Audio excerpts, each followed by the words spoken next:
Samedi le 2, bienvenue en prenant votre café. J'ai peur. Éric a parlé. Le décès d'un grand homme que j'ai pas connu, pas plus que vous, là, mais c'était mon premier ministre que j'ai voté. Nous autres, on veut, comme en Australie, les nouvelles sur Facebook, c'est ça qu'on veut. Bien, vous allez voir ce que Facebook a fait avec ça. Les postes traditionnels, qu'est-ce qu'on va faire avec ça? Je vous amène après ça en 1912, le retour d'âge. Êtes-vous tombé sur la tête? Le Canada n'est pas en récession. Je vous dis pourquoi. Je vais parler de Lion électrique. Quel désastre, hein? Quel désastre. Et je vais vous expliquer pourquoi je fais un lien avec Nordvolt. Fisker est dans le trouble. Et pourquoi qu'Apple ne fera pas d'auto? Et en plus de ça, ils ne sont pas dans l'intelligence artificielle. Ça va pas bien. Et quelle est la toune, pensez-y, quelle est la toune qui est la meilleure à entendre au piano?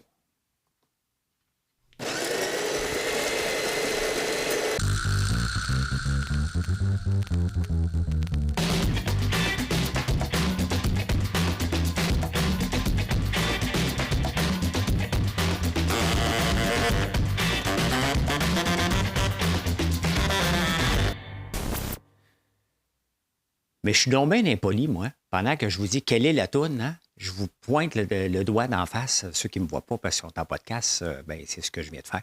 Merci d'être là. Merci d'être là.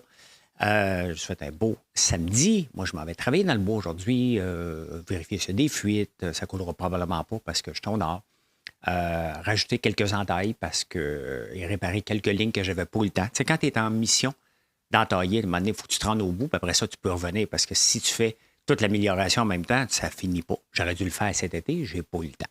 Comme ça. Brian Mulroney, c'est un géant parmi les géants, parmi les géants. Ben oui, il y a eu un scandale d'Airbus. C'est bien évident. C'est lui qui a amené la TPS. Le libre-échange, l'apartheid. Vous l'avez tout lu partout. De toute façon, vous l'avez entendu. Je ne suis pas là pour ça. Mais quel homme, tu sais, il y a des personnes que tu regardes qui ont l'air plus grands que nature. Ils ont l'air des statues vivantes. Et Brian Mulroney, pour moi, c'était ça.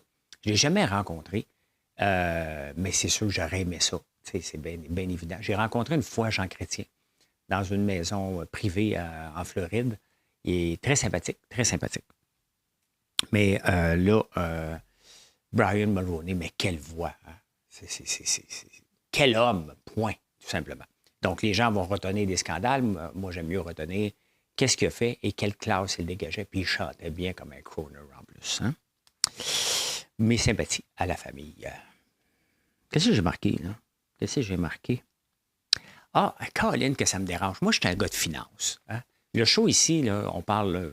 le seul moment que je vais parler des arts, c'est qu'est-ce qui se passe avec Gwyneth Paltrow ou Jennifer Aniston. Là. C'est à peu près ça, mon niveau de culture.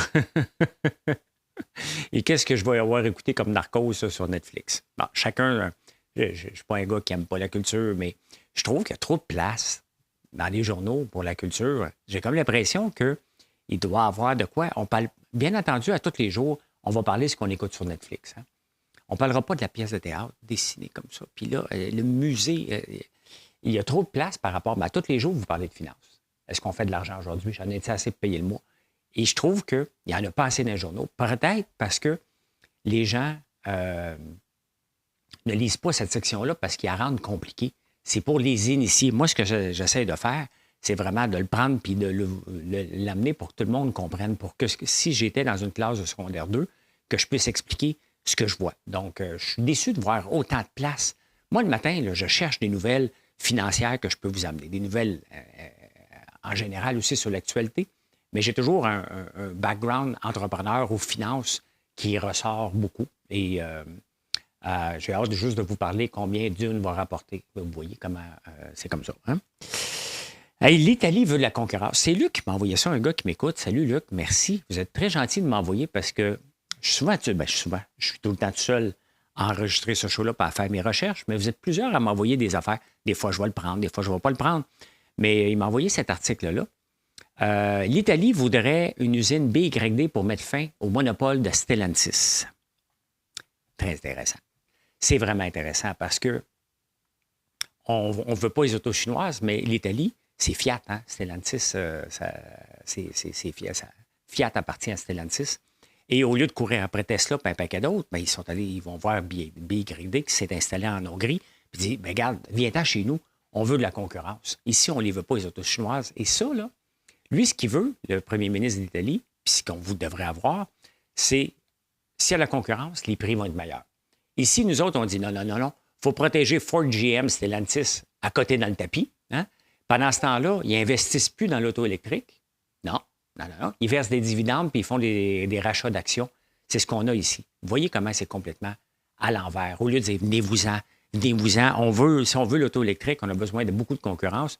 Ford, GM et Chrysler n'investissent pas dans l'auto électrique. Ils attendent, tout simplement. Hein?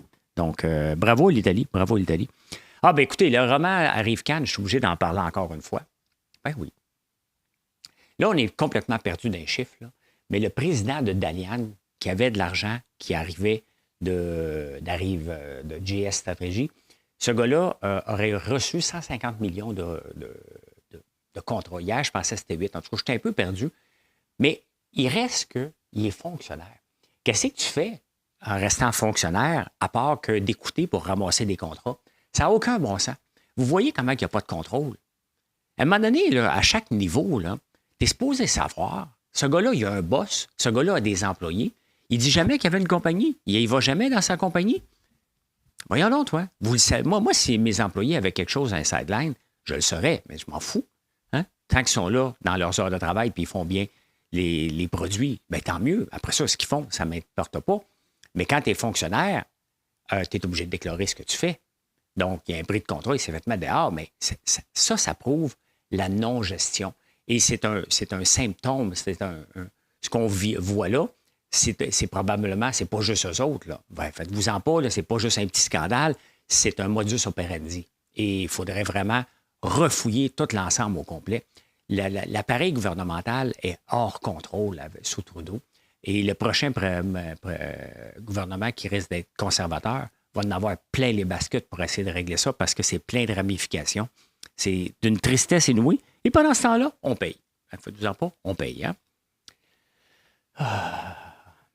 Tu sais, quand on a les journaux ici braillaient qui voulaient une loi pour protéger, comme en Australie, bien, le gouvernement leur a donné ce qu'il voulait. Hein?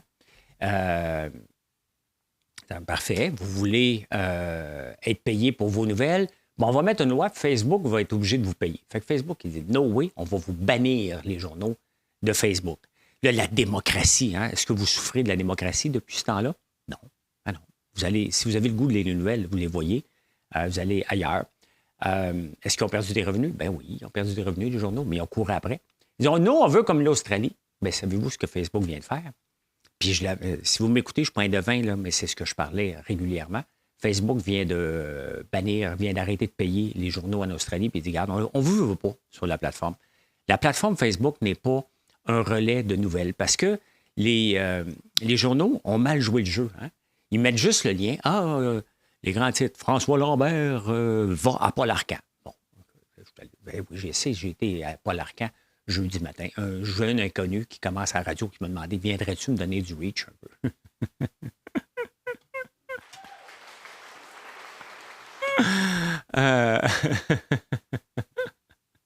Ça, c'est ma bulle.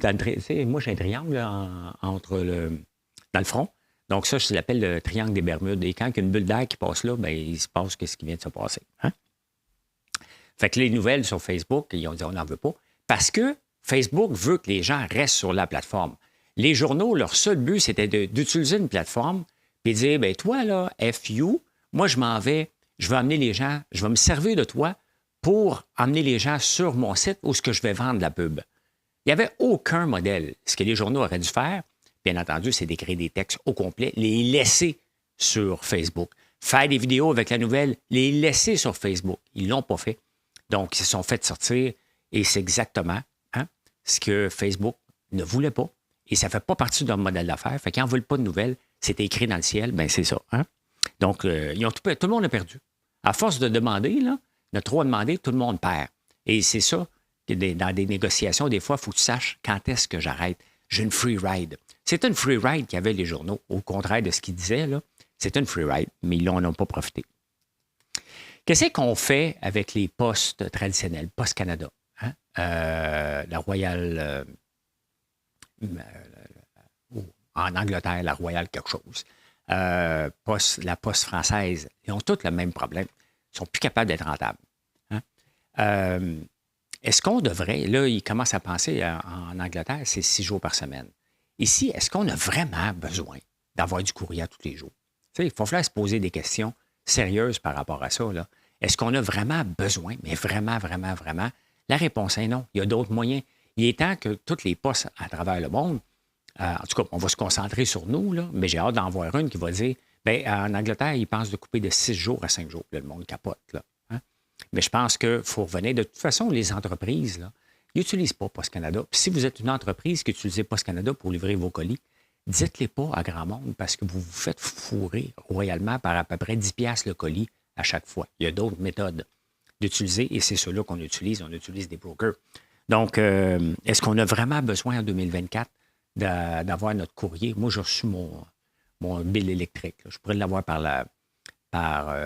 électroniquement. C'est facile. Là. Je le fais pas par paresse, là, mais il faudrait. Il y en a une couple que je fais, puis à un moment donné, je me réveille, je me dis, bon, je devrais le faire. Mais autrement, on n'a pas besoin de ça tous les jours. Hein? Une fois à tous les 2 jours, à tous les 3 jours, ça serait bien suffisant. Puis personne en verrait un impact, mais ça prend du courage. Ça veut dire qu'il faut mettre des gens dehors. Imaginez-vous.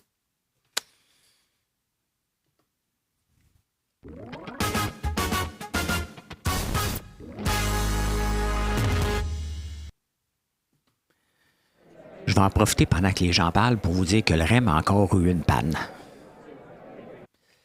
Fait qu'on passe à la prochaine nouvelle. La loi 21 est finalement constitutionnelle, mais pas tout à fait. Hein? La loi 21 sur la laïcité de l'État et le droit de porter des choses religieuses. La Cour d'appel, elle ne s'est pas prononcée. Elle a dit finalement, oui, c'est correct, mais refilez ça à la Cour suprême. C'était normal que c'était pour aller à la Cour suprême. Donc, ils ont quand même pris le temps d'écrire 300 pages. Il aurait dû mettre l'emphase sur autre chose pour dire, oui, tout est beau. Tout est beau. Fait que là, il aurait dit, ben, t'as rien dit. Ben, c'est ça. Va voir en haut. Hein? Ils voulaient se sentir utiles puis perdre leur temps. Fait qu'ils ont rempli un rapport de 300 pages. On verra. On verra qu'est-ce qui va se passer. On ne viendra pas en arrière. Hein? On ne viendra pas en arrière. La crise des médias, hein? On en parle tous les jours. Hein? Qu'est-ce qu'on va faire? Tu sais, dans la crise des médias, puis j'en parle, puis quand vous voyez la section de vous tomber sur la tête, où je fais le tour des vieux journaux, bien, il y a aussi la perte des annonces classées qui n'en parlent pas. Là, hein? C'est pas juste la pub qui est allée sur Meta. Il n'y a plus d'annonces classées dans les journaux. Donc, il faut qu'ils se retrouvent. Pendant que tout le monde en arrache, essaie de trouver des revenus puis des nouvelles façons. Hein? Radio-Canada, mine de rien, hein, vient d'avoir 100 millions de plus. Les budgets alloués à Radio-Canada est passé de 1,3 milliard à 1,4 milliard.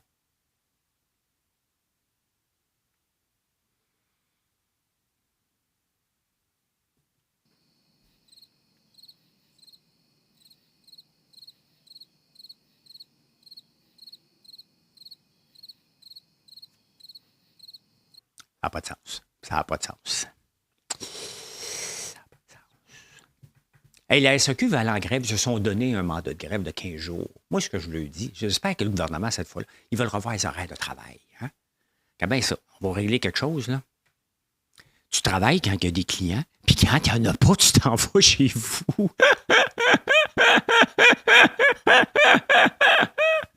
Oui, c'est comme ça. Tu veux travailler dans le public, mais tu travailles quand le public est là. Hein? J'aime mon public, puis mon public même. Ben, c'est ça. Hein? Donc, tu vas travailler quand il y a du public. Fait qu'à 9 h le matin, on n'est pas sur la brosse, il n'y a pas personne, tu ne rentres pas. Là, tu vas faire un comment on appelait ça dans le centre d'appel? Des split shifts. Hein? Un petit peu, il faut te payer 3 heures. Donc, 3 heures le matin, 3 heures hein, de 4 à 7. On va ouvrir. Les SAQ, on les ouvrira. Le matin, il y a juste un peu de monde. Allô, comment ça va? Ben, je suis encore sur la brosse, je vais avoir un petit gin. Tu es encore sur la brosse, je vais avoir un petit gin. OK, on va te donner un petit gin. Hein? Mais c'est ça, moi, t'arranger ça, les horaires de travail à SAQ. Moi. Vous êtes overpaid. Hein? Si j'étais à Big Brother, il marquerait en dessous surpayé, en sous-titré. Mais regarde, arrêtez de niaiser. Là. J'espère que le gouvernement va plier, parce qu'on a un gouvernement qui plie tout le temps. Là. Les horaires de travail devraient être en fonction du public, tout simplement. Dans le centre d'appel, là, on avait ça, des split shifts. C'est pas le fun, mais c'est ça. Quand tu travailles dans le service à la clientèle, quand tu travailles dans le détail, ben, tu t'accordes, tu le fais tu es obligé de t'adapter aux gens qui consomment, pas le contraire. pas le contraire. Avoir full house le matin pour placer bouteille. Oui, telle bouteille, Péterus, on va le frotter, petit Péterus. C'est désolant de voir ça. C'est pour ça que le gouvernement n'a pas d'affaire à être dans le commerce de détail. Point final. Il n'y a pas d'affaire là. Faut arrêter de niaiser. Il n'y a pas d'affaire là. Il n'y a pas d'affaire. Point final. Hein? Vous allez me dire, ça rapporte des revenus. Imagine-toi là, que tu enverrais ça au public. Là, tu charges les mêmes taxes. Hein? Il n'y aurait pas de gens qui feraient leur horaire comme ils voulaient. Là, ils voudraient. Là. Ça serait en fonction des clients, tout simplement. Éric Kerr se prononce sur l'intelligence artificielle. Oui, Éric Kerr... oui, on va commencer à utiliser l'intelligence artificielle. Ça se peut, ça coupe des gens, mais c'est pas ça qu'on veut. Non. Ils vont sûrement les suivre, le gouvernement va sûrement les suivre des formations sur l'intelligence artificielle parce qu'ils ne l'utilisent pas chez eux. J'en ai parlé souvent des cols nouveaux. Hein. Les cols nouveaux, c'est des cols bleus ou cols blancs. Hein. Donc, des gens traditionnellement qui n'utilisent pas l'intelligence artificielle. Et là, avec la venue de l'intelligence artificielle dans tous les domaines, ces gens-là se disent, moi, j'ai peur pour ma job. Et quand ça va rentrer dans mon entreprise, je suis mieux d'être prêt. Donc, ils s'auto-forment en allant jouer avec ChatGPT qui est gratuit. Puis à un moment donné, ça arrive dans leur entreprise, puis ils sont prêts. Pas besoin d'aller suivre une formation. Donc, j'ai bien hâte de voir comment on va s'y prendre pour intégrer ça au gouvernement et comment on va faire pour ne pas couper de gens, alors qu'à travers la planète, on coupe des gens partout grâce, puis il faut dire grâce parce que la pénurie de main-d'œuvre se calme en ce moment. J'en ai parlé plusieurs fois. Il y a des gens qui étaient dans des entreprises à faire des postes qui ne servent à rien. Toutes les entreprises là, sont en train de rationaliser. On n'est pas en récession. Hein? On revient. Le nouveau, parce qu'on est toujours en renouveau, là. Bien, le nouveau dit que maintenant, des postes pour rien, on n'en veut pas. Puis, il faut utiliser l'intelligence artificielle si on veut être capable d'être concurrentiel. Voilà. Bien, Éric, déjà, penser qu'Éric Kerr parle d'intelligence artificielle, c'est assez épeurant, tout ça. C'est assez épeurant. Ben, je vous amène... bien, un nouveau jour va se lever. Je vous amène en 1912 les pilules rouges. Hein? Les dangers de l'âge critique. Les femmes n'ont plus le droit de les craindre puisque les pilules rouges, ce remède tout à fait spécial à la femme, les préviennent et les éloignent. Le retour d'âge. Hein? Là, c'est dur à lire parce que c'est un vieux journal puis la photocopie a dû être mal faite, là. Mais il y a des consultations gratuites, ouais, c'est parce que elles sont rares, les femmes qui peuvent traverser sans accident. C'était des accidents dans ce temps-là, pas des incidents. La période critique du retour de l'âge. Les plus robustes, les plus... c'est pas lisible, mais ça me fait rire parce que encore aujourd'hui, on essaye, il y a eu un documentaire sur la ménopause avec Véronique Cloutier, puis on essaye encore de trouver des médicaments qui vont aider à soulager les symptômes du retour d'âge. Ben voilà, hein? Ne devrait jamais prendre un bol de soupe. Elle est prête pour la casserole, là, toujours prendre un bol de soupe chaude par ces temps froids, parce que la maman est trop occupée. Parce que c'est ça, les mamans sont occupées. Hein? Ils n'ont pas le temps de faire la soupe, puis les enfants ne mangent pas de soupe. Hein? Le sirop des enfants du docteur Coder. Et là, c'est-tu le grand-père à Denis? On va passer par-dessus ça. Il y a beaucoup de soupe. Hein? Il y a beaucoup de soupe. Il y a de la vaseline pour les cheveux. Ça, c'est intéressant. Offre aux hommes faibles, hein, la ceinture électrique à l'essai jusqu'à ce qu'ils soient guéris. Hein? Donc, une belle petite ceinture électrique pour les hommes qui n'ont pas de muscle. Là. En 1912, hein, je vous rappelle. Intéressant. Intéressant, tout ça. C'est intéressant. Intéressant. Ben moi, ça m'intéresse. Fait que je vous en parle. Si vous aimez ça, c'est le temps de faire un like, de vous abonner ou le partager. Je veux monter mon nombre d'abonnés. Puis si vous êtes là, c'est parce que techniquement, vous n'êtes pas là pour me détester à chaque matin. Vous aimez ça, la plupart du temps, ou ça vous fait réfléchir les opinions que j'émets. Donc, merci d'être là. Puis la paye d'un YouTuber, ben, c'est quand vous faites un like, laissez un commentaire ou vous vous abonnez. L'abonnement, c'est la consécration totale. Puis là, tu t'abonnes puis tu le partages sur tes réseaux sociaux. À moi, la richesse. 1 million de personnes qui m'écoutent chaque matin. Un pied de nez aux nouvelles. Des fois, je parle avec des gens, des entrepreneurs, et vous êtes rêveurs. Hein? Vous me faites rire, mais c'est correct. L'entrepreneur, c'est une personne qui a une belle naïveté. Jusqu'à temps qu'il soit trop naïf pour comprendre que ça ne marchera pas comme il pense. Là. Mais c'est ça la beauté d'un entrepreneur. Il faut être naïf. Il faut croire à nos projets quand personne n'y croit. Hein? Ben, c'est ça. Le Canada n'est pas en récession. Non, non, non, en 2023. On n'a pas fait beaucoup d'augmentation, mais 1 hein? Pendant que la Caisse de dépôt a fait du 7,2 pendant que le S&P 500 a fait du 23 le Canada a fait du 1 Donc, c'est pas si mal. Mais vous savez pourquoi on n'est pas en récession? Il y a une seule raison, puis vous ne l'aimerez pas, c'est que le pétrole va bien. Le prix du baril de pétrole a augmenté. Donc, on n'est pas en récession pour une seule et unique raison, parce qu'on vend du pétrole. On est un État pétrolier. Je sais que ça vous fait mal. Ça fait mal d'entendre ça. Là. Ça fait mal d'entendre dire la vérité. Je suis une femme, pas un enfant, je t'aime. Voilà. C'était une bulle qui a passé dans le front. Hein? Voilà. Bon, là, on s'est sérieux. Je vais vous parler de Lion Électrique. Lion Électrique, qui est un fleuron, on se calme, hein, qui est arrivé à la bourse, puis j'y ai cru, par l'entremise d'un Special Purpose Acquisition Company. On s'en va dans l'autobus électrique, on est dans la bulle électrique, le gouvernement met de l'argent. Dès que le gouvernement met une scène dans une entreprise, un peu comme dans le panier bleu, il l'approuve. Eux autres sont supposés être kingpin. T'sais. Le commun des mortels, il voit le gouvernement investir dans quelque chose. Techniquement, il se dit, ben moi aussi, si lui il le fait, c'est hein? Ils sont big. Fait que Lion Électrique, trop d'argent, beaucoup trop de subventions. Il dépend des autobus qui sont subventionnés, que les États vont dire, regarde, si tu achètes un autobus électrique, on va t'aider à le payer. Donc, il y a besoin des subventions pour démarrer, il y a besoin des subventions pour les vendre.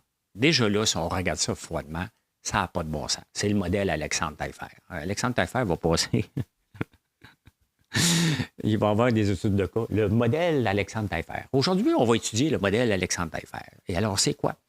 Tu mets le mot mutualisation un peu partout et tu mets le mot subvention. Subvention et mutualisation. Et on part avec ça. Vous entendez des fois Fitzgibbon parler de la mutuelle. Voyons, c'est-tu bien ça? Oui, c'est ça. Mutualisation de médecins mutuels. Tout le monde ensemble. Hein? Donc, c'est son modèle. Bon. Un peu. Son burn rate, t'as peu.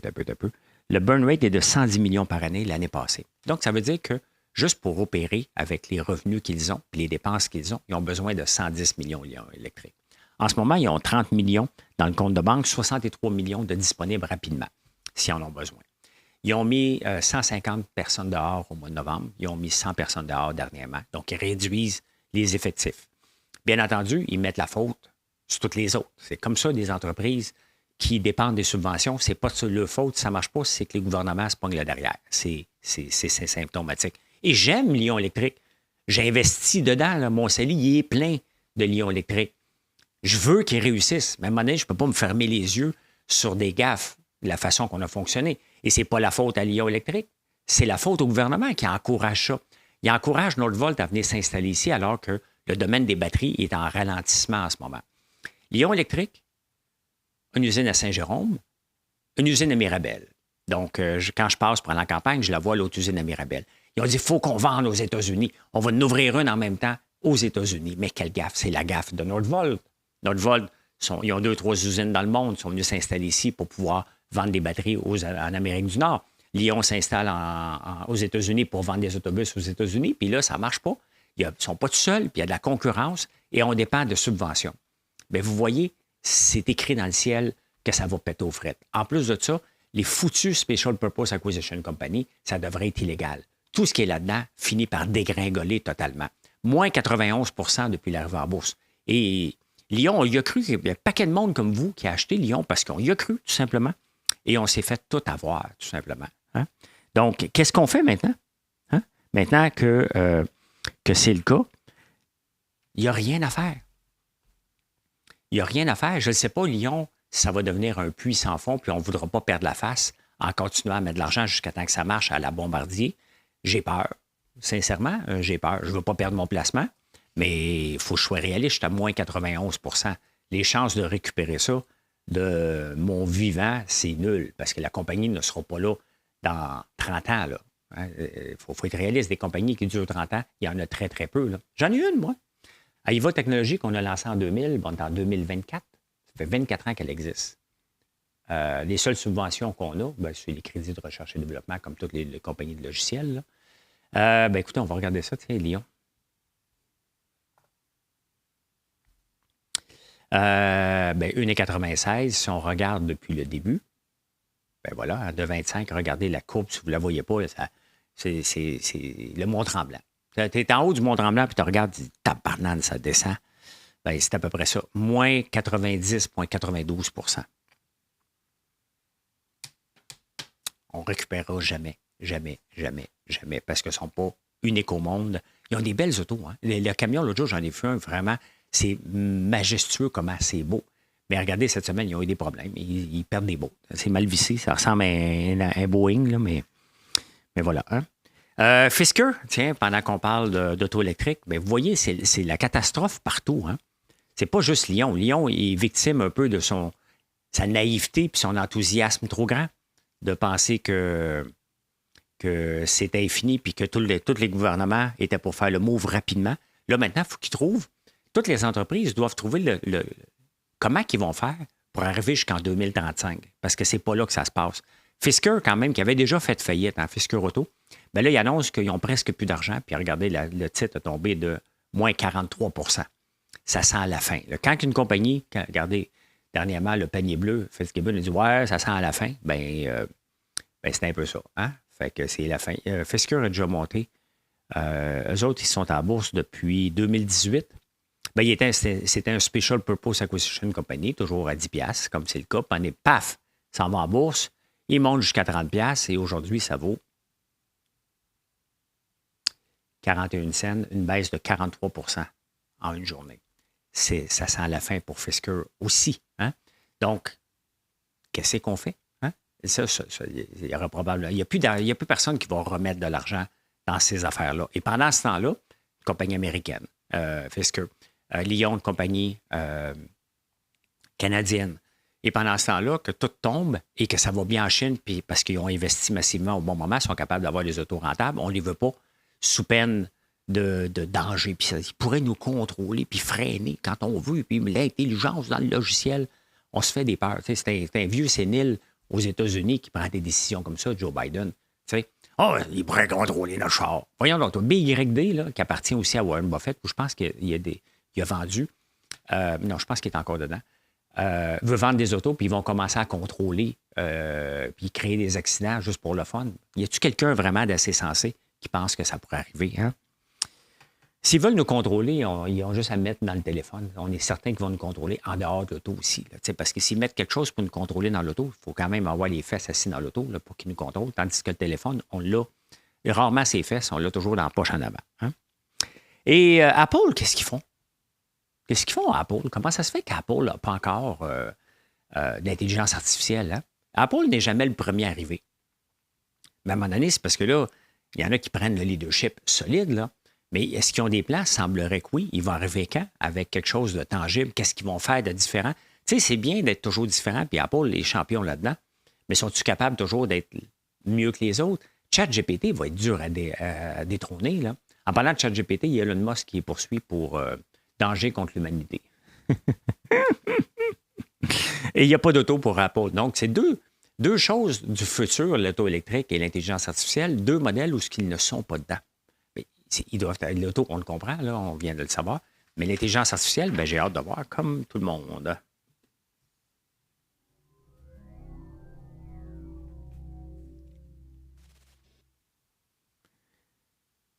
Quelle est la chanson numéro 1 au piano? Hein? Quand vous pensez au piano puis une toune, là, moi, j'aurais pensé Billy Joel, Pianoman.